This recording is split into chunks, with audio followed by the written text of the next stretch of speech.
Well, hello, and welcome to episode 5 in the true story of how I became the All American Boy. Okay, so I mentioned in the end of episode 4 that I would tell you all about how I came to be a door gunner and to got freaked out by the Marines. Okay, so I hadn't been in Vietnam for a real long time. I'd been to Pleiku and served a few weeks out there in the field and came back. And we had these formations every morning at the beginning of the day where they'd take a head count and make sure that nobody had deserted, et cetera, et cetera. And so they explained to us that the training facilities at Fort Rucker and elsewhere were swamped and couldn't keep up with the demand for air crews to fly the planes that were flooding Vietnam. And so in the 281st, our air crews were being taxed to the max because the missions just kept escalating.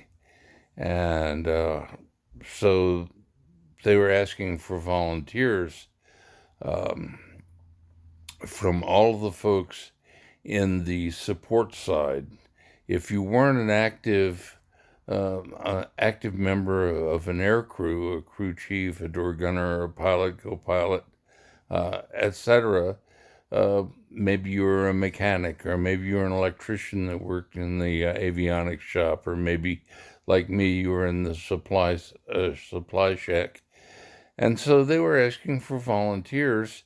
How about volunteering to serve in an air crew, perhaps as a door gunner? And I had discovered that I really liked riding in the helicopters, especially when they were doing the low level. Riding that helicopter with my feet hanging out the door, it was like nirvana. Well, anyhow, he paused. I discovered that I like flying on the helicopter, so I went to the first sergeant and I said, "Hey, first sergeant, I'm familiar with the check rides and how every time the helicopter is repaired, somebody's got to go out and fly it and make sure that everything is okay. And I wouldn't mind volunteering for, being a door gunner on a check ride or a resupply mission. But I don't want to go into the hot LZs. That's beyond where I'm prepared to serve." And he said, "Well, let me look into that for you, Andrew." And I'd become a repair part specialist by then. They call me Andrew, and we got along. So sure enough, man, I got an opportunity to become a door gunner on these check rides and resupply missions. And the resupply missions were often just a bunny hop from Nha Trang up to the supply depot in Cam Ranh Bay, which, at 150 miles an hour, it seemed like a short ride. A beautiful, beautiful countryside flying up the beach from Nha Trang to Cam Ranh Bay. Well, anyhow, so I went to the pilot and I said, "Hey, I'm supposed to be door gunner on this thing. I don't have a clue about how to operate this M60 machine gun. Can you get somebody to show me?" And he says, "Oh, I'll show you." And so he showed me these little flapper pedals on the machine gun. When you press those flapper pedals down, it fired the M60. And you had to be careful to fire in bursts because every fifth round was a tracer. And if you just held it down and, fired bippity, bippity, bippity, bippity, it wouldn't be long before your barrel would be glowing red hot. And a red hot barrel has a tendency to droop. And once it's drooped, it's ruined, has to be replaced. And in the meantime, if you keep shooting when the barrel is ruined like that, you can blow yourself up. So not a good deal. And so I said, that's cool. I need a little practice. What do you think?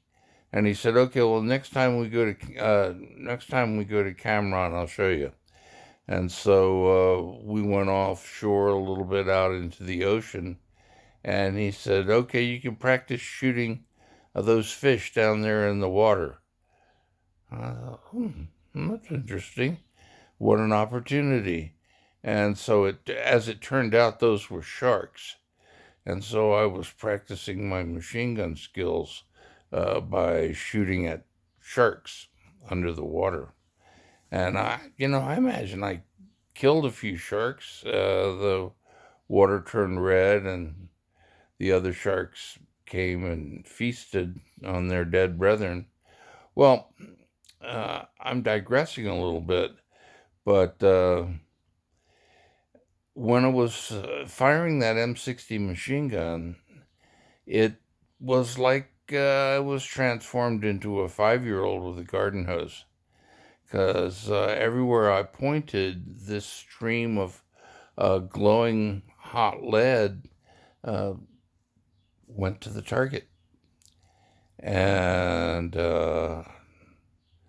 apparently, I developed a reputation as a crack shot with an M60. The ironic thing is, here I am, I'm this relatively long-haired hippie weirdo freak with, all of this anti-war draft protester background, and I'm sort of reveling in the fact that I'm a dead shot with an M60, and I was having a blast. And so that persisted for a while. And to my pride, the platoon sergeant for the Wolfpack was the gunship platoon.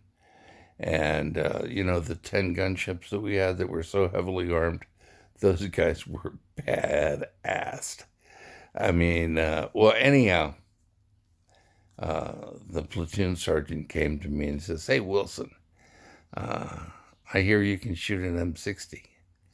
I said, yeah, I think so.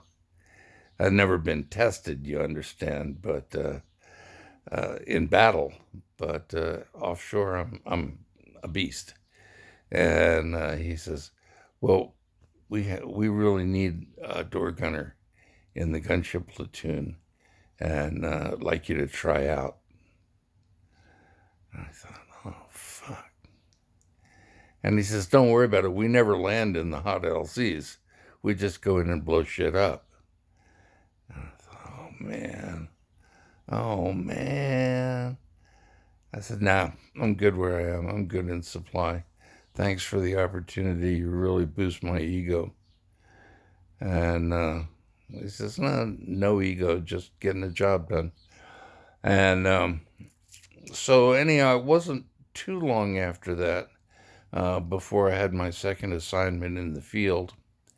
And as I recall, I don't have a perfect memory of all of this stuff, but as I recall, the next field operation that I went on was going to, well, I won't say Da Nang, but I think the next operation that I went to was out to a place near Fubai called Tokyo FOB.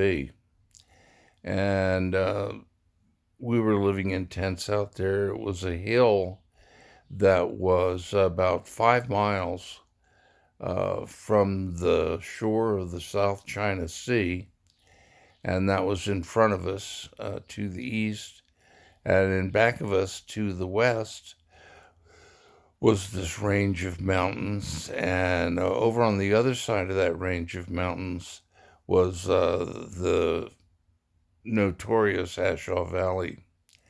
And I'll tell you how bad Ashaw Valley was, is that the Special Forces put their long-range reconnaissance people into the Ashaw Valley because they wanted to interdict the Ho Chi Minh Trail. Excuse me for keep scratching my nose. This is allergy season, and I am suffering a little bit. So anyhow, the Ashaw Valley was behind us, and that was where the North Vietnamese Army had their supply run from the demilitarized zone straight down to Saigon. The Ho Chi Minh Trail just was a super highway of communist resupply. And so our job was to cut it off. Cut off that, I mean, since we knew where they were going, we should be able to stop them from going there, right? With all of our helicopters and artilleries and B-52 bombers, we should be able to make it stop. But, well, anyhow, we had guys up there in the Ashaw Valley, our Delta teams, and the Delta teams were made up of two American, had like an officer, like a lieutenant or a captain, and a sergeant, and then Army of the Republic of Vietnam. They had an officer and a sergeant, and so there's 4 guys in control, and then 12 guys that were Montagnard mercenaries. And by Montagnards, the Montagnards were the indigenous people of the Central Highlands of Vietnam. And in World War II, the advice of all of the Army brass was don't crash in the Central Highlands because those people up there are Stone Age people and they practice cannibalism. Well, I have no personal, personal experience with that, but I've seen guys come back with these bracelets, and once you put them on, you can't really take them off, and they're Montagnard bracelets, and the story is that if you had a Montagnard bracelet, it was because you participated in a ceremony, and in that ceremony, you were eating the flesh of your enemy. So, anyhow, I don't know about that, but makes a good movie. So, like Colonel Kurtz. So, anyhow, we were up there at Tokyo FOB trying to interdict the NVA, and this operation, it included the Special Forces and the 101st Airborne and the 1st Cavalry had their headquarters up there near the Ashaw Valley at that time in early 68. And the 3rd, the 5th, and the 9th Marines were all working together to put an end to that operation in the Ashaw Valley. Well, with all of our investigations, all of our long-range reconnaissance, we didn't discover that the mountains were stacked up like decks of cards, bum, bum, bum, bum, bum. And in between those stacks, there were all these hidden passages, and you could go for miles without coming into the open.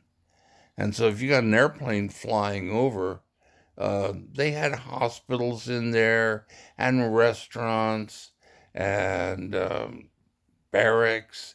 I mean, it was like a city buried in between the layers of these stones. So we had no idea that they were there, much less there in those numbers. Oh, and they'd run some water buffalo down the visible trail every once in a while, just to give the illusion that was the main path. But of course, it wasn't anything even close to the main path. So anyhow, we started flying in there in great number, and that's when the NVA rolled out. They had this technology, and apparently the technology was stolen from Berlin, but they had devised a radar system where they could have 4 50 caliber machine guns on a turret, and they would use radar to aim those 4 50 caliber machine guns. And guess what the radar was aimed at? Helicopters. And so we'd fly in there with 30 helicopters, and the next thing you know, 5 of them were shot down. And if you know anything about the Army, you know that the operating principle is that we don't leave anybody behind. And so when those air crews crashed in their Hueys, we had to send in more Hueys to get those crews out of there. And of course, as we sent in more helicopters, it was pathetic, man. We got a lot of helicopters. And it wasn't necessarily helicopters from the 281st that were going down in such abundance, but apparently the people flying for the first Cavs were idiots, because they had no evasive tactics at all, and they just go in there and lose their lives, and then lose the helicopters that they sent in to collect the bodies. It was a massacre. Okay, so that horror show eventually ended, but it did have its humorous moments. Like I remember one time, our people were very inventive, and they had struck up a conversation with the Brownwater Navy guys, and we traded them a bunch of freeze-dried rations. The Special Forces had these great rations, and we traded them cases of rations for 2 50 caliber machine guns and boatloads of ammunition. I'm so bored.